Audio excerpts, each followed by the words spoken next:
Hello student, welcome to NCERT classes. आज हम क्या पढ़ेंगे? क्लास 11th के चैप्टर 2 का टॉपिक है मौलिक अधिकार का शोषण के विरुद्ध अधिकार। ठीक है, राइट्स टू एक्सप्लॉयटेशन, कि जब भी हमारा शोषण होगा तो हमारे पास वो अधिकार है कि हम उसका विरोध कर सकें। ठीक है, तो कैसा शोषण, किस एक्सप्लॉयटेशन की बात हो रही है यहाँ पे, तो सारा चीज़ हम देखेंगे थोड़ा सा बेसिक में। तो स्टार्ट करते हैं। देखो, स्टार्ट करने से पहले एक चीज़ बता दूँ कि जनरली हमारे समाज में ना एक धारणा बनी हुई है। कैसी धारणा? कि बड़ी मछली ना छोटी मछली को खाएगी। ठीक है, हमेशा बड़ी मछली छोटी मछली को खाएगी, छोटी मछली तो बड़ी को खा नहीं सकती। तो ये एक धारणा है। मैं बताऊंगा मैं किस वे में इसको बात कर रहा हूँ। ठीक है, किस डायरेक्शन में इस बात को ले जाऊंगा। स्टार्ट करते हैं। शोषण के विरुद्ध अधिकार, यह अधिनियम 23 और 24 में है। ठीक है, मुझे लगता है कि आपको पता होगा कि हमारे मौलिक अधिकार फंडामेंटल राइट्स कहाँ से लेके कहाँ तक है। ठीक है, तो अगर आपको पता है तो कमेंट सेक्शन में लिखो। इससे पहले भी मैंने सेम क्वेश्चन पूछ रखा है, तो अगर याद हो तो समता का अधिकार, समता का अधिकार कितने से लेके कितने तक में है वो भी लिख देना। ठीक है, अगर ना पता हो तो एक वीडियो मतलब लिंक है समता का अधिकार का, वो देख लेना, उसमें बता रखा है। तो स्टार्ट करते हैं। 23 से लेके 24 तक है। गरीब, दलित, शोषित और वंचित समाज का शोषण किया जाना गैर कानूनी है या फिर कानूनी अपराध है। अब यहाँ पे इतने लिखे हैं, इसका मतलब ये नहीं कि अमीरों का शोषण नहीं किया जा सकता। शोषण सबका ही गलत है, लेकिन वही मैंने बोला ना कि एक धारणा बनी हुई है कि बड़ी मछली छोटी को खाएगी। अमीर आदमी गरीब पर शोषण करेगा। कोई मतलब जो शोषक है, मतलब जो अपने परिवार में काफ़ी भरा पूरा है, वो किसी दलित पर शोषण करेगा।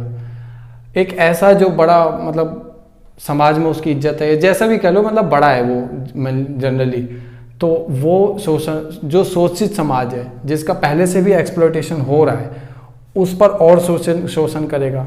ठीक है, और वंचित समाज का मतलब है कि वो समाज जो बेसिक चीज़ों से भी वंचित है, बेसिक नीड्स से, जो बहुत ही ज़्यादा गरीब है। ठीक है ना, हर चीज़ से उसको वंचित किया गया है। तो ऐसे समाज पे भी फिर वो शोषण किया जाएगा, एक्सप्लॉइट किया जाएगा उनको भी। तो ये गैर कानूनी है। ठीक है ना, तो मैं उसी वे में बात कर रहा था कि बड़ी मछली छोटी मछली को खाएगी। समाज में जो बड़े वर्ग है ना, हर तरीके से, पैसे से, ओहदे से और पावर से, जिस मर्जी से कह लो, तो वो जो बड़े लोग हैं वो छोटे लोगों पे हमेशा राज करने की कोशिश करते हैं, उनको खाने की कोशिश करते हैं। ठीक है, खाना मतलब वो नहीं पका के खाना, राज करना मतलब दबाने का। भारत में शोषण के कुछ प्रचलित प्रकार है। देखो, शोषण के अनेक अनेक प्रकार थे, पहले थे या अभी हैं, वो हम देखेंगे साथ साथ, लेकिन हैं। कैसे प्रकार? बेगार और बंधुआ मजदूर।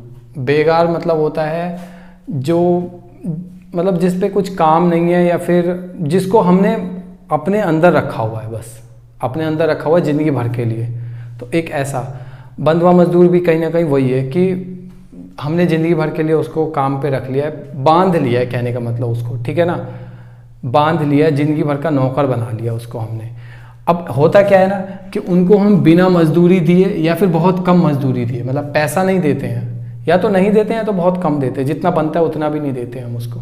ठीक है, तो ऐसे टाइम, ऐसी सिचुएशन में हम उसको रखते हैं, तो ये शोषण हो रहा है।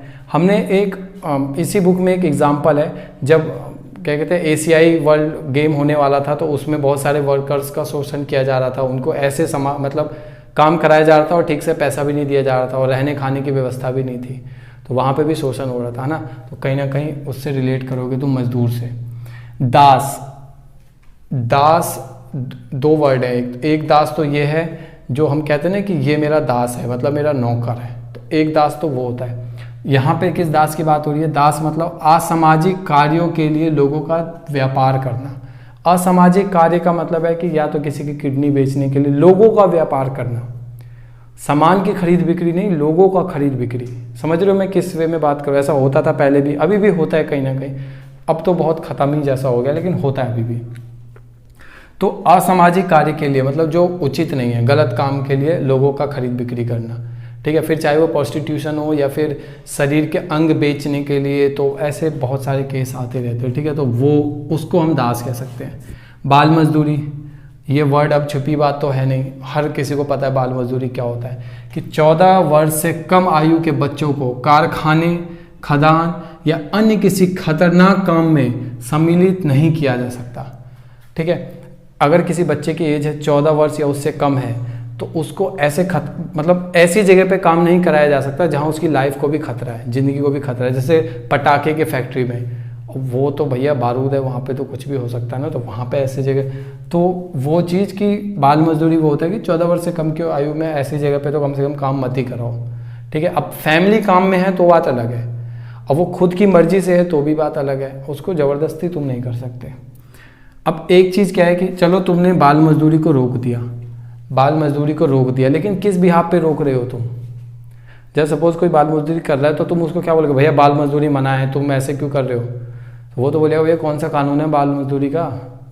तो वहाँ पे क्या आ जाता है, एक नया कानून बना दिया गया कि इसको रोकने के लिए, इसको रोकने के लिए, इस वाले में जान डालने के लिए कि बाल मजदूरी ख़त्म हो जाए, इस कानून में जान डालने के लिए क्या बना दिया गया कि शिक्षा को बच्चों का मौलिक अधिकार बना दिया कि हर बच्चा शिक्षित हो, ये उसका मौलिक अधिकार है, फंडामेंटल राइट है शिक्षा। मैंने बताया था ना कि सांस्कृतिक और शिक्षा का अधिकार एक फंडामेंटल राइट्स में से ये भी था, तो शिक्षा का अधिकार बता दिया ना।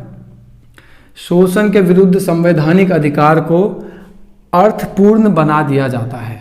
शिक्षा के अधिकार से ये जो शोषण के विरुद्ध संवैधानिक अधिकार है ना, इसको अर्थपूर्ण बना देने का मतलब इसमें, इस वजह से इसमें जान आ गई, शोषण के विरुद्ध अधिकार में इस वजह से इसमें जान आ गई कि अब बच्चों का जल्दी शोषण नहीं होगा। क्यों नहीं होगा? क्योंकि जब भी शोषण होगा तो कहीं ना कहीं उसका ये वाला जो अधिकार है ना, शिक्षा का अधिकार, ये हनन होगा, ये एक्सप्लॉइट होगा वहाँ पे, ठीक है। तो ये कह सकते हैं हम इसको। तो मिलते हैं अगली क्लास में, उम्मीद है समझ में आया होगा। अगर नहीं समझ में आया तो कमेंट सेक्शन में पूछो, जैसा कि मैं हर बार कहता हूँ, और अगर समझ में आया तो शेयर करो, लाइक करो, जो मर्जी करना है करो। तो मिलते हैं अगली क्लास में, तब तक के लिए सुरक्षित रहें।